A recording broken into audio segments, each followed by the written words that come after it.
பேபிஸ்க்கு முந்தின நாள் நைட்டு ஊற வச்சிருந்த ராகியை நல்லா பால் எடுத்து காய்ச்சி இன்றைக்கி சூப்பராக கருப்பட்டி போட்டு கொடுத்தாச்சு. பிரேக்ஃபாஸ்ட்டே ராகி தான் கொடுத்துருந்தேன். மதியம் லஞ்சுக்கு பம்கின், பச்சை பட்டாணி, கேரட் எல்லாத்தையும் போட்டு ஒரு சாம்பார் சாதம் மாதிரி தான் பண்ணியிருந்தேன். வீட்டில் இருந்த காய்கறி என்னவோ அதெல்லாம் போட்டு ஒரு சூப்பரான சாம்பார் சாதம் பேபிஸ்க்கு லஞ்சுக்கு ரெடி பண்ணியாச்சு. எங்களுக்கு எல்லாத்துக்குமே கம்மங்கூழ் காய்ச்சிருந்தாங்க அம்மா. கம்மங்கூழுக்கு சைடிஷ் வத்தல், வடகம் எல்லாமே வறுத்துருந்தாங்க. கூடவே வாழைக்காய் கூட்டும் வச்சுருந்தாங்க. எனக்கு என்னமோ அதுக்கு ப்ளெயினாக உப்பு போட்டு ஆனியன் வறுத்து சாப்பிட்டா ரொம்பவே பிடிக்கும்.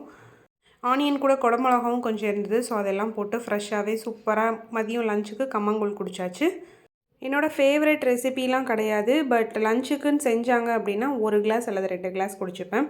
நம்ம சேனல் 1000 சப்ஸ்கிரைபர் நோக்கி போயிட்டுருக்கோம். ஆஃப்டர் அ லாங் டைம் மறுபடியும் வீடியோஸ் போட ஸ்டார்ட் பண்ணியிருக்கேன். மறக்காமல் எல்லாருமே சப்ஸ்கிரைப் பண்ணுங்கள் அண்ட் சப்போர்ட் பண்ணுங்கள். வீடியோ பிடிச்சிருந்தால் லைக் அண்ட் ஷேர் பண்ணுங்கள்.